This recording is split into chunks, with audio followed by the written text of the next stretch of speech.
Estamos en una serie de exposiciones en la carta del apóstol Pablo a los Filipenses.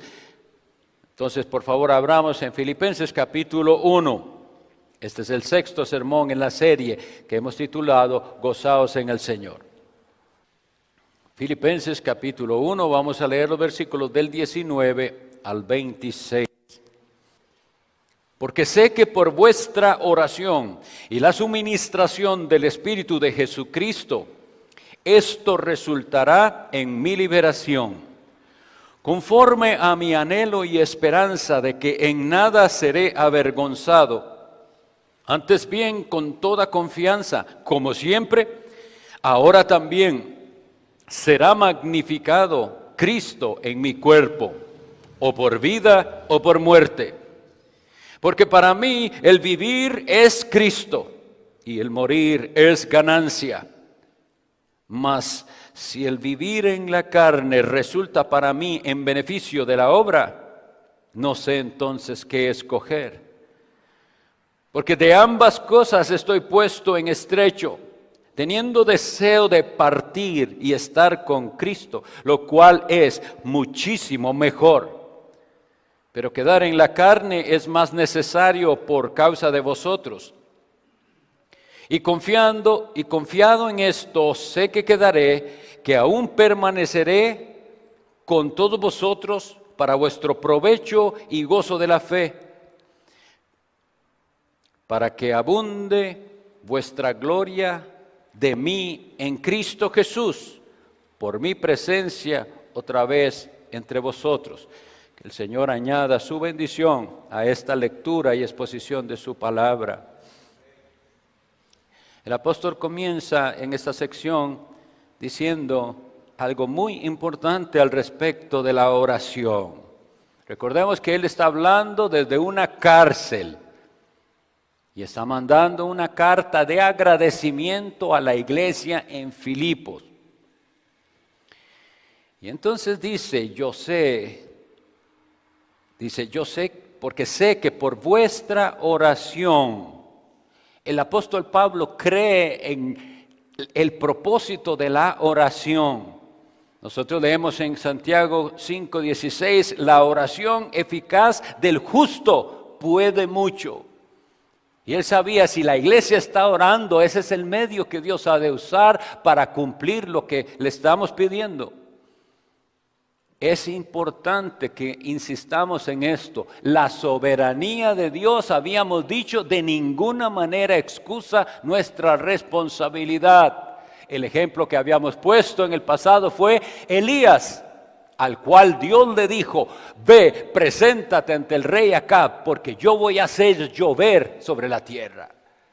O sea, es palabra venida de Dios y Elías sabe entonces que Dios lo va a hacer. Pero ¿qué hace Elías? Comenzar a orar. Y a orar, y le dice a su siervo, vaya y asómese, a ver si aunque sea una nube hay. Nada, vuelve 7 veces. Entonces está unida la oración al propósito de Dios. Y aquí vemos lo mismo, que el apóstol Pablo cree así, que por la oración eficaz de los creyentes, Dios va a actuar. Es importante que recordemos esto, todos, en nuestras familias sobre todo, porque la Biblia dice que así como es eficaz la oración del justo, la oración tiene obstáculos y estorbos.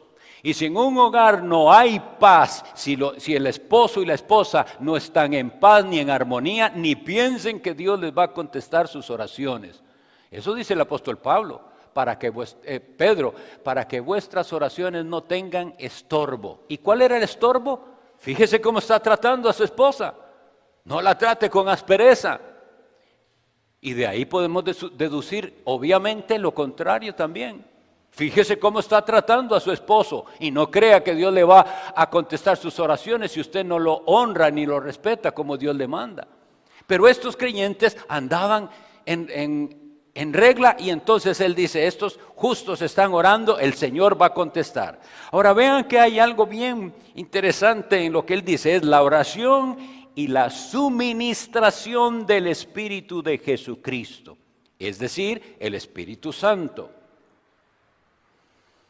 La suministración del Espíritu Santo es algo continuo. A veces entendemos mal, nosotros afirmamos que todo verdadero creyente tiene al Espíritu Santo. La Biblia nos dice en Romanos 8 y 9, si alguno no tiene el Espíritu de Cristo, no es de él.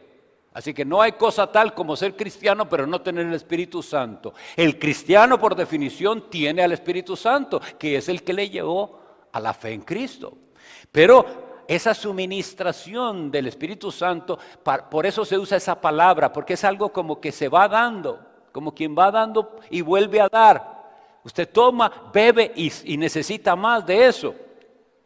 Y así es el lenguaje en la carta a los Hebreos capítulo 2 versículo 4, dice, testificando Dios, está hablando de cómo llegó el Evangelio, juntamente con ellos, con señales y prodigios, y oigan esta frase, y repartimiento del Espíritu Santo según su voluntad. Entonces el Espíritu Santo nos lo están dando aquí en este lenguaje como algo que se suministra, algo que se reparte. Y nos hace entender que nosotros necesitamos ese suministro constantemente. No necesitaba el apóstol Pablo ahí en una cárcel que le fuera suministrado el Espíritu Santo para no desmayar, para seguir fiel ahí en medio de su cautiverio. Claro que sí. Y no tendría entonces sentido, si esto no fuera así, las palabras de nuestro Señor Jesucristo en el Evangelio de Lucas capítulo 11 versículo 13, cuando Él confronta a los que está hablando diciéndoles, si vosotros siendo malos sabéis dar buenas dádivas a vuestros hijos, ¿cuánto más vuestro Padre Celestial dará el Espíritu Santo a los que se lo pidan? Ahí pudiéramos pensar, suministrará el Espíritu Santo a los que lo pidan. Primera pregunta, ¿pide usted el Espíritu Santo? ¿Le pide a Dios que le dé de su Santo Espíritu, que usted necesita beber de esa agua bendita espiritual? Y en este versículo nos confronta, si vosotros siendo malos, lo que a la gente no le gusta leer, la gente quiere creer que todos somos buenos. Somos malos y traemos la semilla del mal ahí en el corazón. Por la gracia de Dios nos es suministrado el Espíritu Santo. Pero lo que está queriendo decir Jesús es, si ustedes siendo malos, pecadores, saben darle cosas buenas a sus hijos, ¿cuánto más vuestro Padre? Y aquí es donde podemos recordar las palabras de Santiago que él también dice, ustedes no tienen porque no piden. Y si piden, piden por tonterías y cosas vanas para gastar en vuestros deleites. Pero pidan, mi hermano, mi hermana, usted tiene a Cristo, ya usted tiene el Espíritu Santo, pero debe pedir el Espíritu Santo más y más con todas sus virtudes. El apóstol Pablo necesitaba esas oraciones para ser lleno de esas virtudes del Espíritu Santo, para poder soportar lo que sea que tuviera que ver. Y vean que en el versículo usa una palabra que dice, esto resultará, esa oración y la suministración del Espíritu, en mi liberación. Es interesante ver que esa palabra liberación en griego es sotería o soteria, depende cómo lo digan, pero es salvación. Ahí él hubiera podido ponerse en la traducción, esto resultará en mi salvación. Y es importante recordarles entonces que no siempre que la Biblia usa la palabra salvar o salvación, se refiere a salvación del alma. En este caso él necesitaba ser salvado, pero de la situación en que estaba viviendo. Pero él dice una cosa, necesito al Espíritu Santo, oren que Dios me lo dé para poder vencer y que entonces, sea lo que sea que pase, ahí lo dice, sea por vida o por muerte, que Cristo sea glorificado. Esto es lo que nos hace ver qué tan lejos estamos de un cristianismo verdaderamente bíblico, donde lo que nos importa es la gloria de Cristo y no nuestra comodidad. Versículo 21, porque para mí el vivir es Cristo. En realidad se esperaría que esta frase, para mí el vivir es Cristo, sea lo que pueda decir todo creyente. Que todo creyente pueda decir, para mí el vivir es Cristo. Y también entender, no siempre fue así. ¿Qué pasó? ¿Qué pasó en su corazón para que ahora usted pueda decir, para mí el vivir es Cristo? Antes no, antes para mí el vivir era otra cosa, pero ahora para mí el vivir es Cristo. ¿Qué fue lo que sucedió? Precisamente de lo que estamos hablando. La suministración del Espíritu de Jesucristo. Vino, le cambió a usted la manera de pensar, lo hizo ver lo que usted realmente es, un pecador merecedor de la condenación. Y lo hizo ver la cruz de Jesús. Y cuando digo la cruz, no es el símbolo. El sacrificio de Jesús, su derramamiento de sangre para pagar por los pecados, todo eso lo hizo el Espíritu Santo. Si no, usted no podía decir, para mí el vivir es Cristo. Cuando leemos Efesios capítulo 2, versículos 1 en adelante, esto se describe tan claro. Y Él os dio vida a vosotros cuando estabais muertos en vuestros delitos y pecados, en los cuales anduvisteis en otro tiempo, ya no más, siguiendo la corriente del mundo, conforme al príncipe de la potestad del aire, el espíritu que ahora opera en los hijos de desobediencia, entre los cuales también todos nosotros, incluido el apóstol Pablo, vivimos en otro tiempo, en los deseos de nuestra carne, haciendo la voluntad de la carne y de los pensamientos, y éramos por naturaleza hijos de ira, lo mismo que los demás. Hoy cantamos, tu santa ira no me aplastó. Hay gente que ni piensa, ni jamás ha pensado en la ira de Dios, en la justa ira de Dios por causa de sus pecados. Pero aquí lo decimos, y éramos por naturaleza hijos de ira, lo mismo que los demás.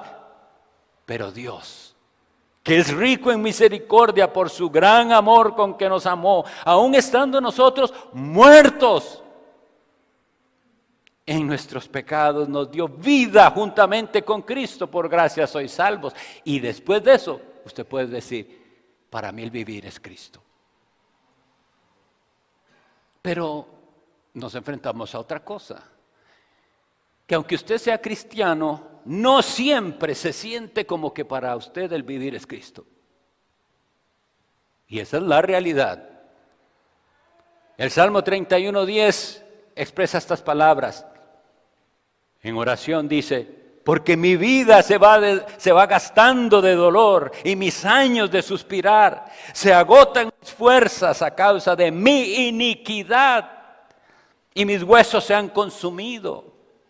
Oigan, esto es un hijo de Dios, lo está escribiendo un hijo de Dios, pero él dice que la vida se le está gastando en dolor, y no está hablando solamente de penas físicas, que también las sufrimos. Ahí está diciendo a causa de mi iniquidad. ¿Qué es iniquidad? Pecado. Nos vemos a nosotros mismos y digo, para mí el vivir no es Cristo. Hay pecado en mí, estoy siendo vencido. ¿Por qué otra vez me acerco aquí a la mesa del Señor y tengo que pedirle perdón otra vez por lo que hoy hace 8 días le pedí perdón? Porque no hay avance. Por la falta de la suministración del Espíritu de Jesucristo. No lo está pidiendo ni se está esforzando. ¿Cuánto dobla usted rodillas para que Dios le dé más de su Santo Espíritu? Y a veces ha sido por torpeza, porque hemos desviado nuestra mirada hacia las cosas vanas. Dice el Salmo 119:37, aparta mis ojos que no vean la vanidad, avívame en tu camino. Para mí el vivir es Cristo. Pero si usted comienza a ver las tonterías del mundo, las cosas vanas, en eso se le va el tiempo, no va a ser lleno del Espíritu Santo. Ni va a poder decir, para mí el vivir es Cristo. Y es que la realidad es que para muchos el vivir es cuente. El deporte, las aficiones, los juegos video, cuánta tontería y cosa vana hay. Eso son su vida, eso es su vida. Para algunos dice, para mí, yo he oído, mire, cosas tan ridículas, pero las dice la gente. Mi vida es el baile. Ay, bendito Dios, eso es su vida. Claro, es algo que disfruta, que lo pasa. Eso es su vida. Se necesita algo que solo Dios puede hacer para que usted pueda decir, para mí el vivir es Cristo. Hay un salmo, el Salmo 42, en su versículo 8, dice así: pero de día mandará Jehová su misericordia, y de noche su cántico estará conmigo, y mi oración al Dios de mi vida.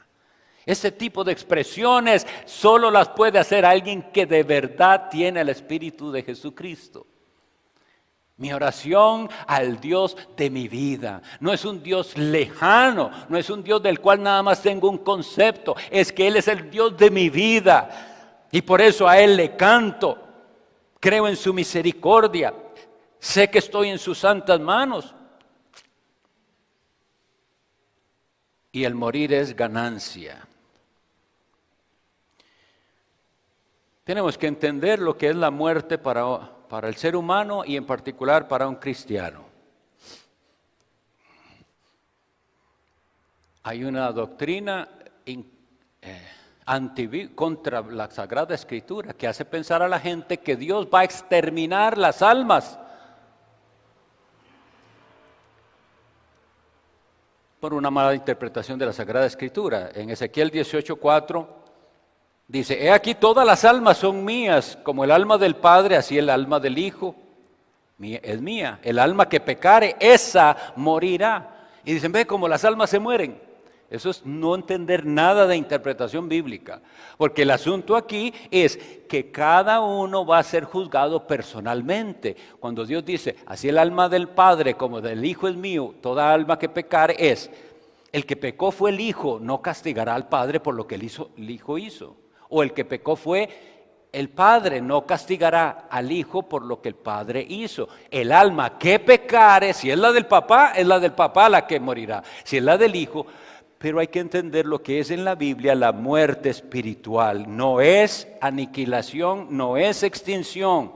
Leo lo que dice el libro del Apocalipsis, capítulo 14, versículo 11, con respecto al alma de los incrédulos. Y el humo de su tormento sube por los siglos de los siglos, y no tienen reposo de día ni de noche los que adoran la bestia y a su imagen, ni nadie que reciba la marca de su nombre. Y la gente cuando lee el Apocalipsis cree que eso quién sabe cuándo va a pasar. Ya tienen muchos la marca de la bestia.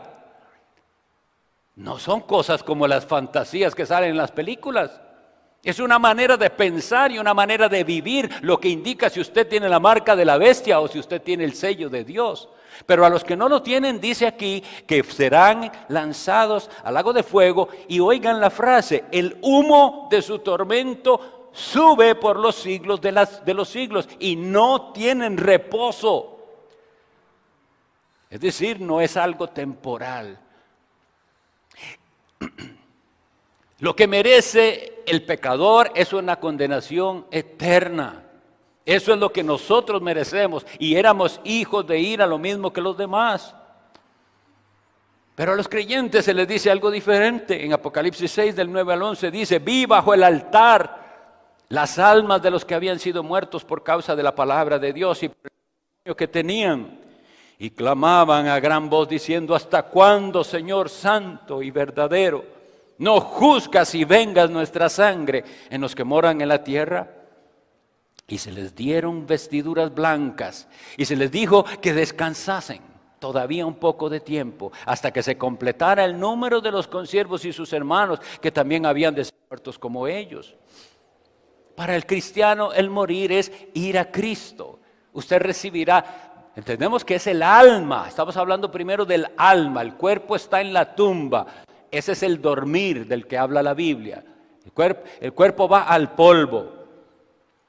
Y más claro que Lucas 16 no tenemos en la Sagrada Escritura. En Lucas 16 el Señor Jesucristo da una parábola, sí, pero una parábola que enseña lo muy claro de la conciencia después de la muerte. Y había dos personas, Uno, un rico que vivía para este mundo y para sí mismo, y otro, un pobre mendigo. Ese era creyente. Y dice, aconteció, dice la Sagrada Escritura, Lucas 16, 22 y 23, aconteció que murió el mendigo y fue llevado por los ángeles al seno de Abraham.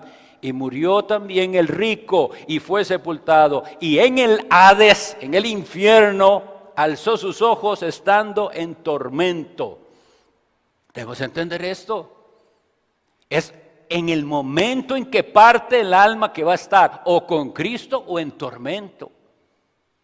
Eso es lo que está enseñando esa parábola.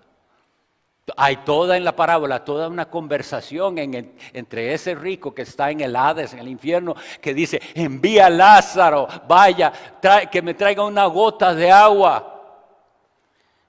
Yo creo que no leemos suficiente estas cosas para que haya temor de Dios en nuestros corazones. ¿Qué va a pasar el día en que usted muera? ¿Qué va a pasar si usted muere en un accidente? Si usted simplemente no despierta mañana, si Dios manda una enfermedad y usted va a morir, ¿qué va a pasar? ¿Vendrán los ángeles a llevar su alma a la presencia de Cristo? ¿O alzará usted los ojos estando en tormento? Y que hay conciencia después de la muerte es tan claro, porque el mismo Dios dice en el Salmo 116, 15, estimada es a los ojos de Jehová la muerte de sus santos. ¿Por qué estimada? Viene uno más a la reunión de todos los hijos de Dios. Ya vino uno más y vendrá, y cada día que muere un cristiano es estimada esa muerte delante de Dios. Eso es lo que la Biblia enseña. Y vemos a un hombre que decía, para mí el vivir es Cristo y el morir es ganancia. ¿Y por qué ganancia? Porque voy a estar con mi Señor y Salvador. En los versículos que siguen, el apóstol habla de sus sentimientos encontrados. Sí, yo quiero estar con Cristo, eso es lo más fácil. Si lo vemos en el sentido humano, eso es lo más fácil, porque ya se acaban las penas de esta vida. Estoy en una cárcel, pero hay mucho trabajo que hacer. Y este no era un hombre insensible a esas necesidades. Y él decía, pero es que yo quiero ser de beneficio a la obra. Estaba en eso, dice, ¿qué escoger? Eso es una manera de decirlo, porque ustedes ni yo escogemos el día de la muerte. Ese lo tiene Dios. Y cuando eso sucede, tenemos que ser conscientes. Cuando uno de nuestros hermanos estaba con cáncer, un joven de 30 años, y en sus últimas semanas, él me decía, pastor, yo ya no aguanto, ya quiero que el Señor me lleve. Eso es duro de vivir y de escucharlo. Pero no es cuando usted diga ni cuando yo diga. Usted tiene que recorrer hasta el último trecho que Dios tenga para usted. Si es porque tiene una enfermedad, si es por lo que sea, pero es cuando Él dice, Él es el que va a determinar cuándo lo llama.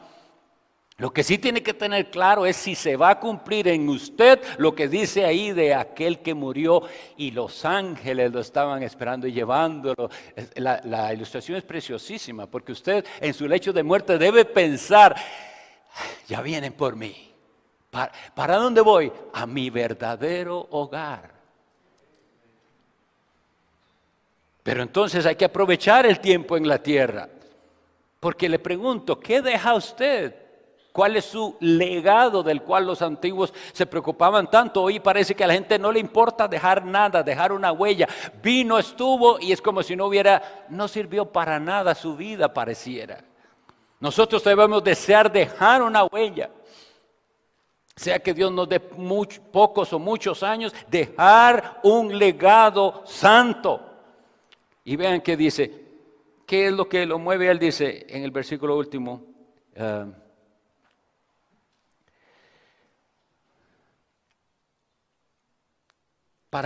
ese es en el versículo 25.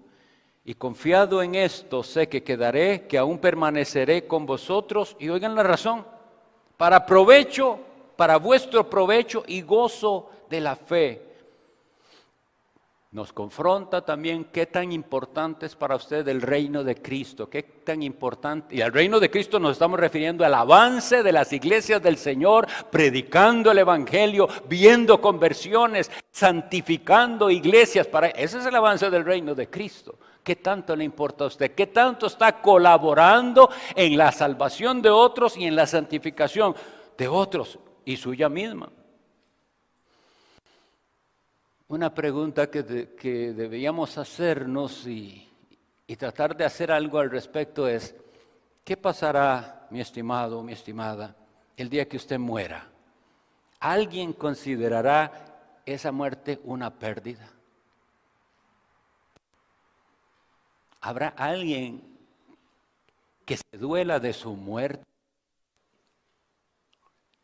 Lo que pasa es que hay personas que han vivido de tal manera que cuando mueren, yo sé que esto es muy duro decirlo y es ofensivo tal vez, pero hasta sus familiares hacen así, de la clase de vida que les dio una persona que en lugar de bendición les era de continuo tropiezo.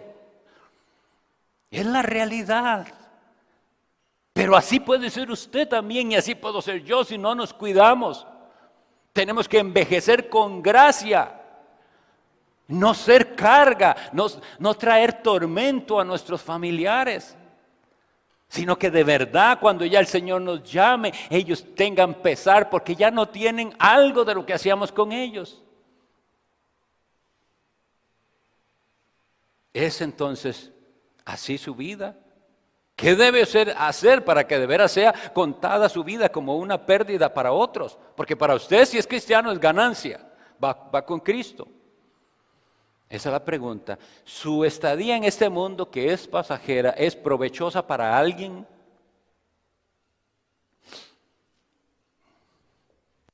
Para mí el vivir es Cristo y el morir es ganancia.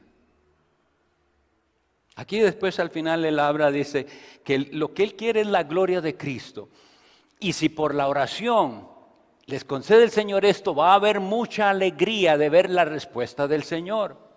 Sin embargo, no depende de que el Señor responda como nosotros queremos el que Dios sea glorificado, porque acabamos de leer que será exaltado, dice, Cristo en mí, sea por vida o sea por muerte. Versículo 20 lo dice más exactamente así: como siempre, ahora será magnificado Cristo en mi cuerpo, o por vida o por muerte. Estamos pidiendo por vida. Y si usted tiene un ser querido con una enfermedad o lo que sea, pedimos por vida. Está bien, pero no necesariamente el Señor nos va a contestar. Puede ser que la decisión de Dios ya sea que es el momento de llamar a esa persona. Pero sea que viva o que muera, que Cristo sea glorificado. Ahora quisiera que pensemos, por último, en lo que es realmente la muerte para el creyente en cuanto a todo lo negativo. La muerte, en el caso del creyente, es una ganancia porque ya no más pecado, primero que todo. Ya no más pecado, del todo. Cualquiera que sea el pecado con que usted lucha o los pecados, ya no más. No más. Se acabó la guerra. Ya no más. Porque esta vida del cristiano es una guerra, es una batalla. Ya no más guerra. Ya entró a unirse a la iglesia triunfante. Llamamos nosotros esos dos conceptos. La iglesia militante es la iglesia de este mundo.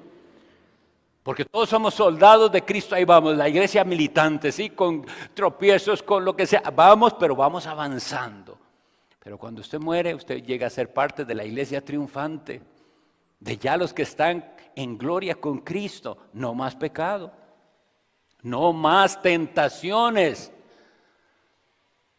¿Se imaginan, hermanos? No más tentaciones de ninguna especie, no más opresiones. Y hay diferentes maneras que somos oprimidos en esta vida, ya no más. No más persecuciones. Esto lo aprecian más nuestros hermanos que están pasándolo mal. Nosotros, lamentablemente, nos acostumbramos a la comodidad y nos olvidamos de que hay gente sufriendo. Pero los que están sufriendo pueden decir, no más, ya no más sufrimiento, ya no más persecución. Entonces hay muerte para todo eso, muerte para nuestros pecados, muerte para tentaciones. Se murieron las tentaciones, se murieron las opresiones, se murieron los maltratos, se murió las ofensas, se murió todo lo malo. Y resucita la esperanza, el gozo, pero no el gozo momentáneo y parcial que a veces tenemos en esta vida por la gracia de Dios, sino resucita el gozo perpetuo, pleno, inacabable, que nadie se lo podrá quitar. Resucita el deleite espiritual, una clase de satisfacción que nunca podemos conocer aquí plenamente. Y resucita el contentamiento. Ya usted no estará nunca más quejándose de nada, porque no tiene de qué quejarse. Porque todo será maravilloso.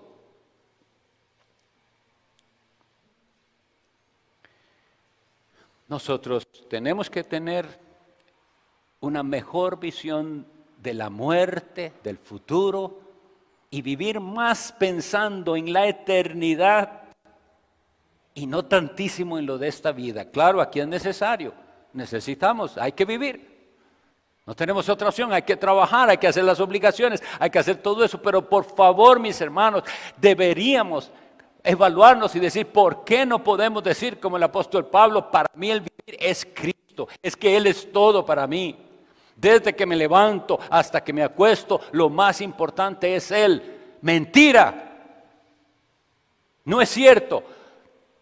Están cometiendo adulterio espiritual y el apóstol, no es apóstol, pero Santiago dice, oh almas adúlteras, ¿no sabéis que la amistad del mundo es enemistad contra Dios? La gente le gusta los versículos y se aprenden cositas ahí que suenan bien, pero ¿vive usted esas verdades? Ser cristiano es ser alguien al cual se le ha suministrado el Espíritu de Cristo para reconocer sus pecados, para reconocer su merecida condenación, porque la ira de Dios es justa sobre nosotros pecadores. Pero ser cristiano es haber visto una vez más, se los repito, a Jesús crucificado muriendo, no por todos como dicen por ahí, no, por mí murió. Y por eso ahora yo vivo por Él y para Él. Eso es ser cristiano. Y cuando llegue el momento que llegará, si Cristo no viene antes, en 100 años ninguno de ustedes estará aquí en este mundo. Estará o con Cristo en gloria, vestido de ropas blancas, primero su alma, pero un día en la resurrección, o bien estará usted en el tormento permanente y eterno de aquellos que no creyeron de verdad el Evangelio. ¿Cree usted el Evangelio? ¿Cree usted que lo único que usted puede hacer es rendirse a Jesucristo, que no hay nada que usted pueda hacer para ganar su salvación? Porque si eso es así, usted dirá, para mí el vivir es Cristo. Atrás el pecado, atrás el mundo, no más al mundo, no más al pecado, no más a esas cosas vanas. Ahora vivo para aquel que murió por mí. Vamos a orar.